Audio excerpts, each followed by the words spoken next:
Shalom to the elect of Israel, to the Hoflek of Israel, you Hebrew Israelites, you so-called Negroes, Latinos, Native Americans, West Indians, and Haitians.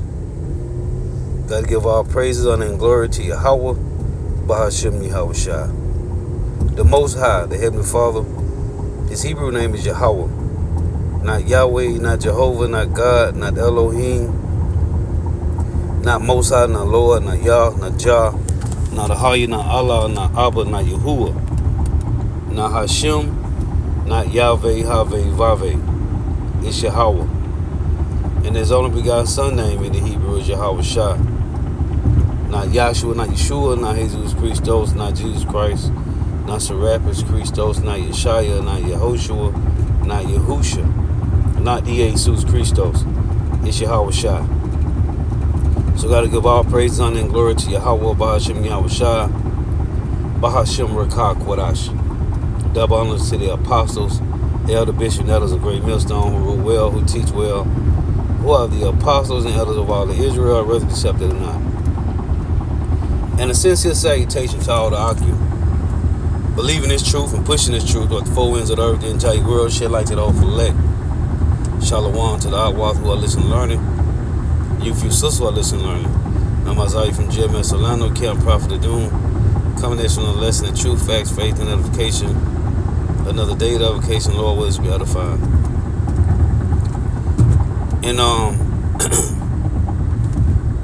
don't know if I'm gonna title this lesson just yet, but Trump is destroying white America. The Lord wants to be edifying. This is copyright disclaimer under Section 107 of the Copyright Act 1976. Allowance is made for fair use for purposes such as criticism, comment, news reporting, teaching, scholarship, and research. Fair use is a use permitted by copyright statute that might otherwise be infringing non-profit, educational, or personal use tips that balance in favor of fair use. This is for educational purposes only. This is not for monetary gain.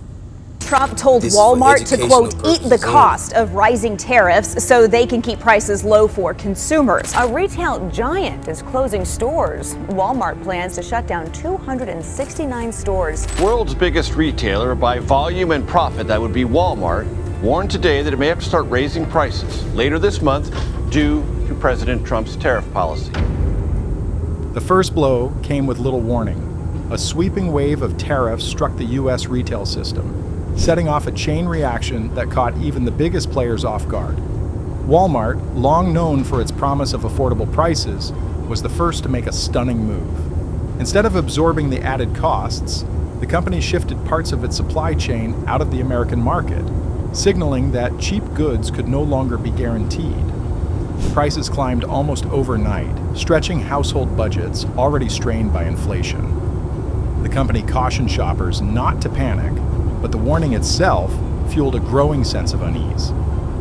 Soon after, another crack appeared in the foundation of American retail.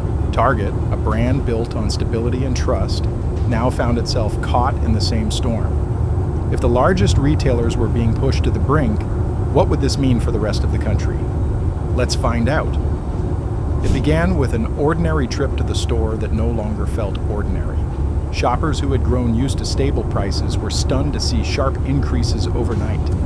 A pack of beef that once cost $9 now demanded nearly $14. Lettuce had climbed by 30%. Breakfast cereal, a daily staple, cost $2 more. The sense of security tied to grocery shelves across America had vanished. What happened inside the United States quickly spilled far beyond its borders. A chain reaction had been triggered by tariffs, and the shock was felt in Asia, Africa, and Europe. Shipments of rice, cooking oil, and canned goods were halted. Shelves in Southeast Asia that once carried American imports were stripped bare. In Nairobi and Manila, food prices surged, and families already living on tight budgets were forced into even harsher struggles. The spark that set off this storm came from the White House. When President Trump lashed out at Walmart, accusing it of betraying American workers, the fallout extended far beyond American households. Walmart had been forced to let go of its famous slogan of everyday low prices. The math no longer worked. Tariffs had erased the possibility of maintaining them, and the company's balance sheet bore the scars. By the second quarter of 2025, losses reached an estimated $25 billion. Those higher costs landed directly on the shoulders of families trying to afford food and basic goods. By June, Walmart's crisis deepened. 10 major distribution centers were temporarily closed, and over 50,000 employees found themselves on uncertain ground. The company's just-in-time delivery system, once celebrated for keeping shelves constantly stocked, now struggled to survive. Executives pointed their finger squarely at the tariffs, describing them as economic weapons dropped directly onto supply chains. What had started as a political move quickly turned into a retail nightmare. The effects reached Wall Street within days. Investors saw prices at Walmart climb, distribution centers close, and panic spread across the financial sector. Fears grew that this disruption would not stop with groceries. Electronics companies, clothing chains, and toy manufacturers all depended on Walmart's enormous purchasing power to keep costs manageable. Now, those contracts were unraveling. Logistics costs spun out of control. Brokers revised agreements week by week, and an entire global trade system slipped into territory no one had navigated before. Analysts warned that if Washington did not act, the United States risked the largest retail collapse in modern history, timed disastrously with the approach of the holiday shopping season. The roots of the crisis went back to April 2nd, 2025. On that day in the White House Rose Garden, Trump signed Executive Order 14,257, known as the Liberation Day tariffs. The move was designed to put pressure on China, but it quickly tore through the global retail system. Walmart's retreat from parts of the American market was only the beginning. Target, Costco, and Home Depot soon followed. Seeking out contracts with manufacturers in Vietnam and India, this marked the most dramatic restructuring of global supply chains in decades. Tariffs intended to weaken Beijing's role in trade instead accelerated its replacement, and it was American shoppers who paid the price. Within days, the impact was undeniable. By April 5th, nearly all imports into the United States carried a baseline 10% tariff, except for goods arriving from Canada and Mexico. On April 9th, retaliatory tariffs hit 60 countries, with China punished the most. Rates on Chinese exports soared as high as 145%. The ripple was swift. One of Walmart's largest toy suppliers in China slashed production by 70%. The U.S. Toy Association issued an emergency warning, reporting that nearly half of its members were facing bankruptcy. Shipping costs tripled on routes between Shenzhen and Long Beach, and delays piled up. Europe soon felt the weight of the tariffs as well. Empty shelves appeared before goods even reached supermarkets. At major U.S. ports, hundreds of containers sat abandoned, importers unable to pay the new duties. Some cargo spoiled as it sat stranded. Walmart's warehouses turned into graveyards of unclaimed shipments. The critical holiday season that normally boosted the economy now carried the risk of empty shelves nationwide. On May 2nd, the situation escalated further. Trump threatened a 50% tariff on European imports unless the European Union bowed to his terms. Markets across Europe lost $180 billion in value in 3 days. German auto exports slowed to a crawl, and stock indexes dropped sharply. Asia, too, was thrown into disarray. South Korea was struck with a sudden 25% tariff, putting half of Hyundai and Kia's exports to the United States in jeopardy. The Bank of Korea projected steep losses in jobs and revenue for its automotive industry. While nations struggled with economic fallout, it was Walmart's workers who endured the most direct pain. With fewer shipments arriving, work hours shrank. Over time, that many families depended on during the summer months disappeared. Schedules became a scramble for survival. Warehouse employees rotated shifts in hopes of holding on to some income. Labor unions condemned the policies, warning that tariffs were not only targeting foreign producers, but inflicting deep wounds on American workers. The uncertainty deepened at the end of May. On the 28th, the U.S. Court of International Trade ruled that the president had overstepped his authority, suspending most tariffs temporarily. But instead of relief, the decision created confusion. No one knew if tariffs would return or grow harsher when the suspension expired. Walmart braced for a $25 billion loss in the quarter with no end in sight. Shifting supply chains away from China proved far more difficult than planners expected. Vietnamese and Indian factories quickly hit capacity limits. Garment producers in Hanoi reported 6-month backlogs. Electronics manufacturers in India faltered without access to Chinese components. Production slowed while demand grew more desperate. For Walmart's global procurement teams, the numbers became staggering. Shipping costs from Asia to the United States doubled in 3 weeks. A container that once cost $3,500 to move now required $6,500, with projections of $8,500 before summer. Sailings were canceled, ports skipped, and delays of 2 weeks became standard. The finely tuned logistics model Walmart relied on was unraveling. The squeeze did not stop with large corporations. Small and mid-sized businesses were battered. Banks restricted loans to import-dependent companies. Venture capital fled logistics startups, unwilling to risk investments in an unstable climate. Credit rating agencies downgraded outlooks for retail and manufacturing. The spiral spread wider each week. On land, warehouses filled to the breaking point. Companies scrambled to stockpile goods before new tariffs were imposed, sending rental rates for storage soaring. Some warehouses charged 4 times their normal rates. Even Flex, a company specializing in short-term storage, reported requests 6 times above average, forcing it to create a waiting list for the first time. With Walmart shutting down distribution centers, unsold inventory piled up and expired, leading to daily losses. Agriculture was hit especially hard. Refrigerated containers filled with beef and produce waited at ports with nowhere to go. Exports spoiled.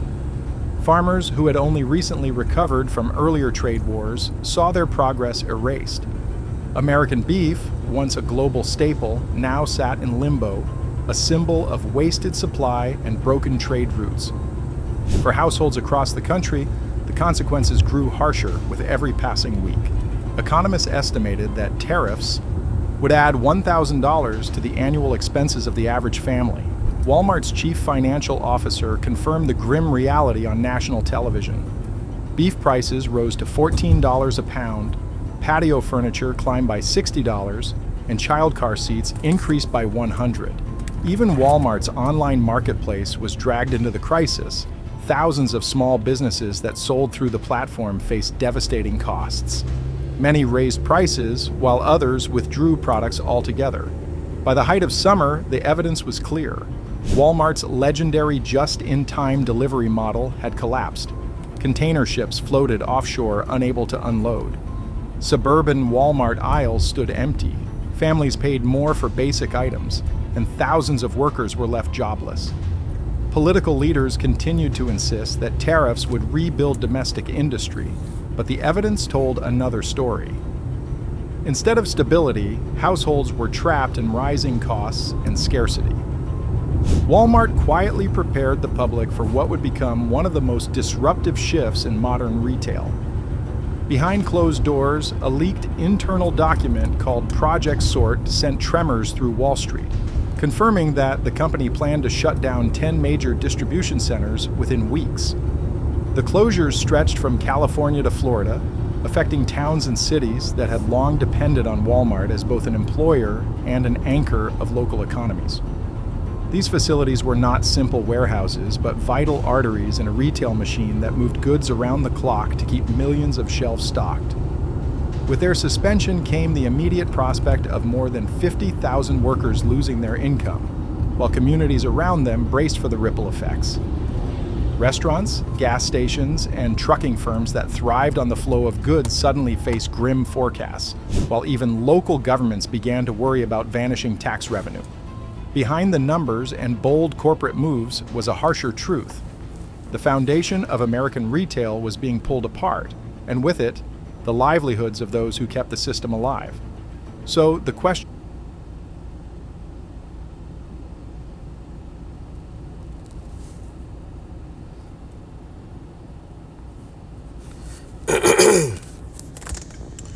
your founding forefathers during the white privileges is being stripped away by DJ Donald Trump, aka Nero. Hi, I am a farmer, and something we may have been being hearing a lot stripped away. from farmers is we're having a big emergency financially because of the tariffs and the trade war. And something I keep hearing is we were lied to. We didn't think Trump would do this. So as someone who is a farmer and was a farmer during the Trump 2024 election cycle, in fact, I was running for office as Commissioner of Agriculture in my home state of North Carolina. Let me tell you what the conversation in agriculture was actually like. I can't recall anybody who actually thought Trump wasn't going to start a trade war. What do you mean we were lied to? Everyone knew this was going to happen. Because for one thing, he was running on starting a trade war with China again. And for another, he already did it once. Everybody knew this was going to happen. Everybody in agriculture knew this was going to happen. And as someone who's a farmer and, not necessarily aligned politically with most farmers, I found that kind of confusing, just like most people do. Oh, I should mention, in 2024, I was running as a Democrat, right? So I was talking with farmers, and I was talking about politics with people. Everybody knew Trump was going to start a trade war because he ran on that, he campaigned on that, and he already did it once. Everybody knew he was going to do this. Now, like most people, I thought, this is insane. How are farmers, whose job depends on exports, going to support a guy who is promising to destroy their business? I got an opportunity to sit down with the farm lobbyist, and credit to him, he did actually sit down with me because I was running as a Democrat. A lot of farm spokespeople just wouldn't. And I asked him point blank, I said, hey, we all know this is going to happen. We all know this is his plan to start a trade war that is going to hurt your businesses just like it did last time. We all know this, right? And he said, yeah, we know. And I said, then explain to me why we're supporting this guy. Make it make sense to me. I said, explain it to me like I'm 5, because, I am a Democrat, so you'll have no trouble speaking to me like I'm 5. So let's start with that. And he said, listen, we understand there's some risks with being part of the Trump coalition. We understand there's some risks to us. But we also understand that there are going to be some benefits. And he wouldn't elaborate beyond that. But let's unpack this just a minute.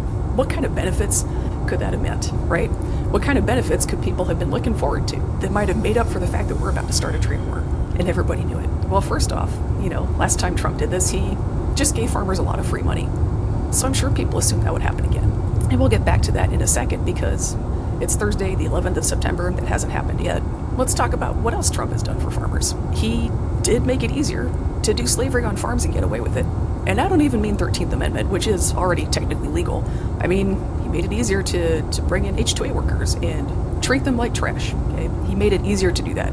There were some reforms to the H-2A system in 2024 because we found that a lot of people were abusing it and enslaving workers, keeping them trapped in this country, keeping them from leaving, threatening their families to force them to work harder and not pay them enough.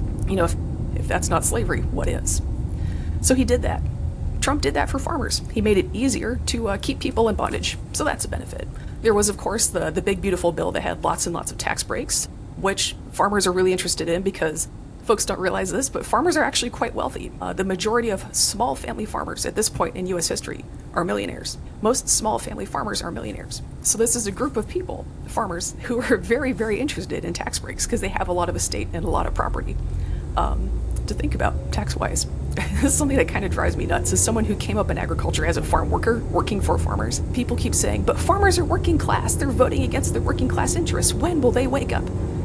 Never, because they're not working class. We've had the numbers on this for decades. The USDA's had data on this for years on the internet where you could just look it up. No one's ever bothered to look. We just assumed farmers were working class because, big trucks, because those are cheap. Yeah, I don't know why people think farmers are working class.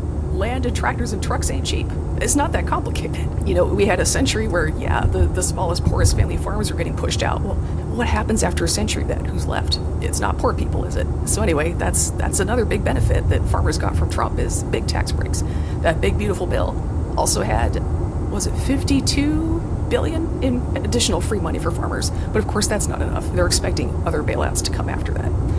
And that has not been available so far, so everybody's starting to sweat just a little bit.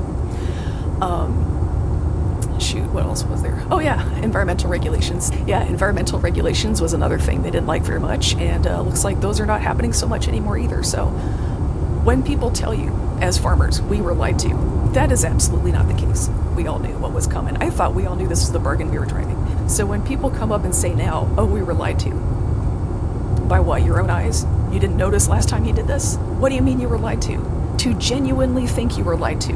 I think at this point you had to have wanted to be lied to. And that's not being lied to anymore. That's participating in a little group LARP activity. This "we were lied to" thing is just real interesting to watch, because if you were there, you know, no, we were not lied to. We all knew this was going to happen, and people just assumed that free money would be there. Let's wrap up this free money conversation. In Trump's first term, he started trade wars that destroyed a lot of farmer sales, but he made it up to them by giving out free money. And I think people just assumed that would happen the second time around. Last time he was president, he still needed to get elected again. This time, it's his second term. So either we follow the Constitution and he can't run for president again, or we just throw all of that away. And then he doesn't really need votes so much anymore because we're not really doing the Constitution anyway. So yeah, he courted farmers in 2024 because he needed them. And now that he's in power, he doesn't need farmers anymore. He doesn't need us anymore. It's as simple as that. I mean, this is a guy who got kind of famous for stiffing his contractors. He doesn't need us anymore. And here in agriculture, I thought we all knew that story about free milk and a cow. And he's got the milk. You don't need to buy the cow. If you don't look out, sometimes you get milked. As far as being rescued from this, my opinion is, I grew up in a pretty conservative household, and I don't hold with everything I was raised with, but we talked a lot about letting people have the dignity of their choice.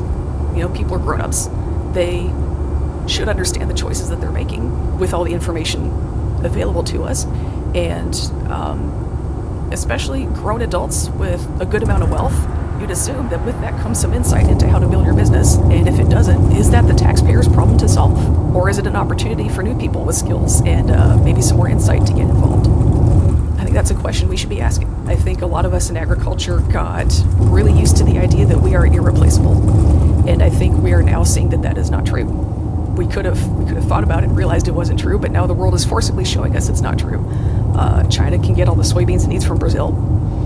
And if you weren't growing food for the American market, then what do Americans need to bail you out for? These are questions I think we should ask. It would be very healthy for the farm sector to ask itself some questions like this, but we didn't. And this is, when you rush blindly into things, this is how it can end for you. Not well. So, I really do believe in letting adults have the dignity of their choice. And, I wish it hadn't come to this. In fact, I spent quite a bit of time and energy trying to keep it from coming to this. But this is where we are now, and this is where we are now. I hope.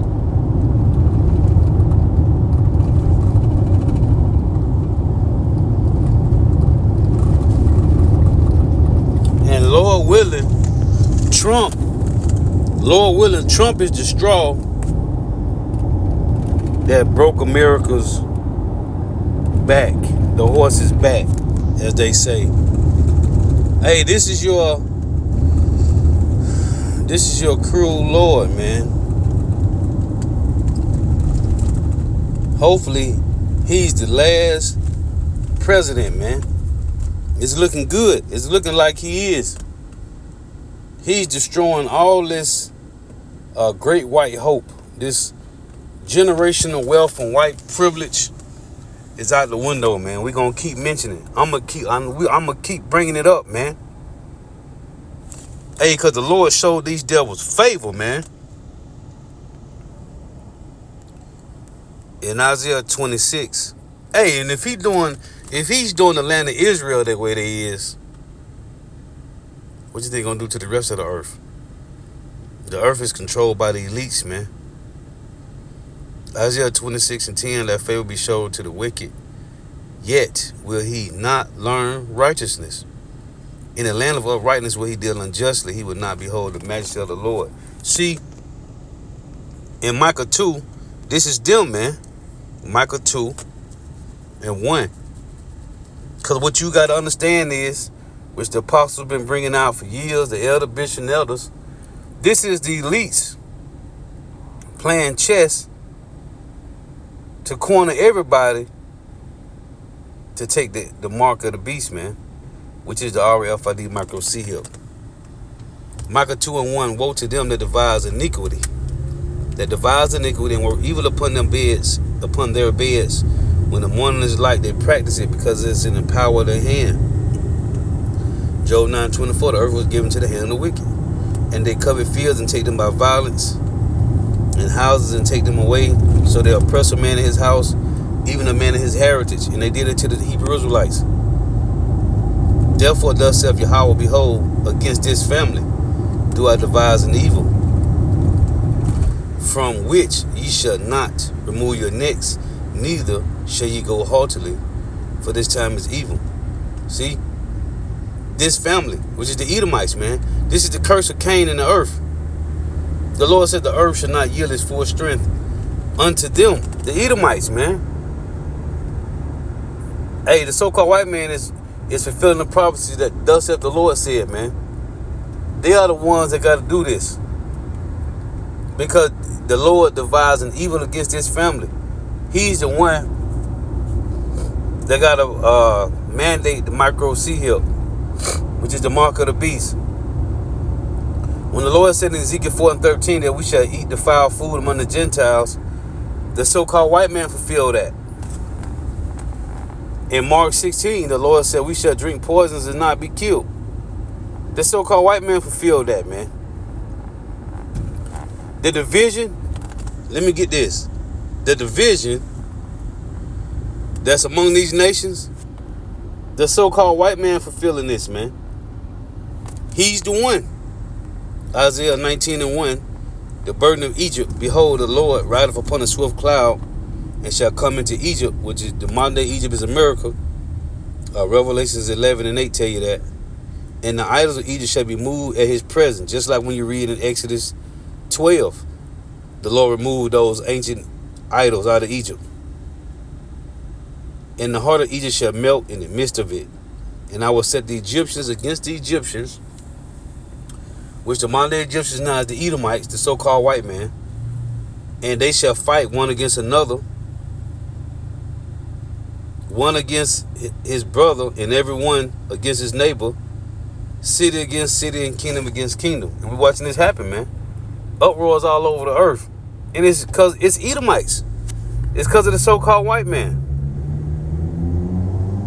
And the spirit of Egypt shall fail in the midst thereof, and I will destroy the counsel thereof. And they shall seek to their idols, and to charmers, and to them that have familiar spirits, and to wizards. See, that witchcraft ain't working no more, man. All the lies the so-called white man has done in the earth, it ain't working no more. The curse of Cain, man. He's destroying everything. Oh, and the head brother showed us this the other week. And we've been going into it a lot, man. Because I ain't know nothing about it. Right here.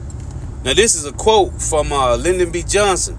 The same devil that created the 501c3 tax exempt status for you churches and for all you Israelites that living in king's houses. As the Lord said, they that wear soft raiment be in king's houses. Now, the quote reads, this from Lyndon B. Johnson. You can look it up. If you can convince the lowest white man he's better than the best colored man, he won't notice you're picking his pockets. And this was happening to the American, the white America. Your pockets is being picked. He said, hell, give him something to look down on, and he'll empty his pockets for you. See it? Lyndon B. Johnson. See it? If you can convince the lowest white man that he's better than the best colored man, he won't notice you're picking his pocket. Hell, give him something to look down on, and he'll empty his pockets for you. Yeah, that's from your president, man. That's from one of your forefathers. Ain't that something?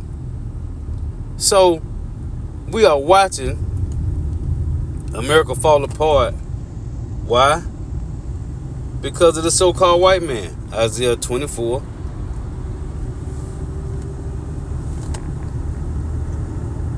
In verse 4. The earth mourneth and fadeth away. The world languisheth and fadeth away. The haughty people of the earth do languish. This is what we're watching happen. They tell you in 2nd Ezra 16. 2nd Ezra 14. Look how much the world should be weaker through age. The earth mourneth and fadeth away.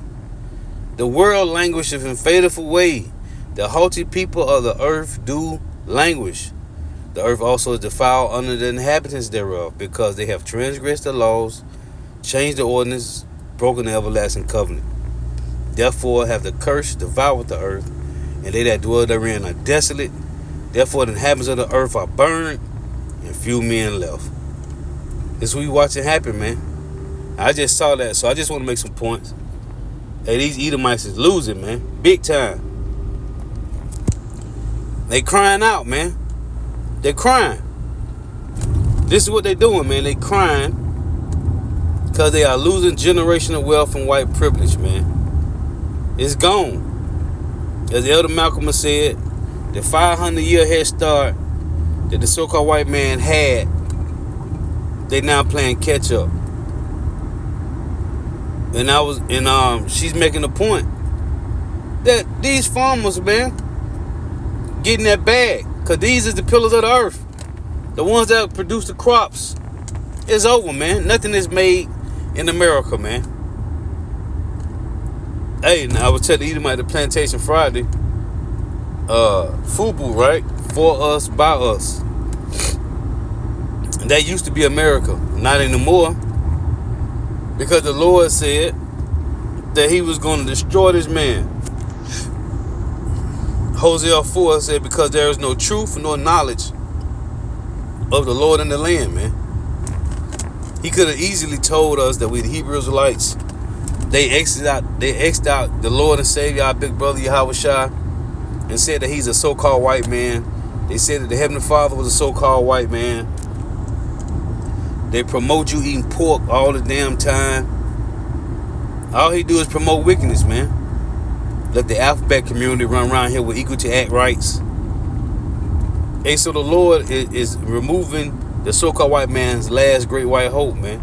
It's over for them. It's over, man. As Job 11:20 reads, the wicked shall not escape, and the best hope they got is to give up the ghost, man. It's over for them, man. Oh, let me close with this. Lamentation. It's Lamentations 4 and 21. Rejoice and be glad, O daughter of Edom, that dwellest in the land of Uz. The cup also shall pass through unto thee. Thou shalt be drunken and shalt make thyself naked. So now, the Lord is exposing the so-called white man for who they really are, which is wicked ass grape gatherers, man. Wicked ass grape gatherers. And now their children's teeth is set on edge, as the scriptures say. Hey, so Lord was edifying. Gotta give all praise, honor, and glory to Yahweh, Bahashim Yahushua, Bahashim Rikah Quadash. Double honors to the apostles, elder, bishop, and elders of Great Millstone, who rule well, who teach well, who are the apostles and elders of all of Israel, whether accepted or not. Yet a sincere salutation to all the Akim believing this truth and pushing this truth with the four winds of the earth, the entire world, shedding light to the hopeful elect. Shalom to the upworth will listen learning. If you sister will listen on throughout tuning in, may Yahweh Bahashim Yahushua continue to bless you in your houses. May the blessing of election be upon your house. Till next time I say Shalom. Wah abah abah. Now, just saying in Jeremiah 16:19 and 2nd Ezra, they complaining of ungodly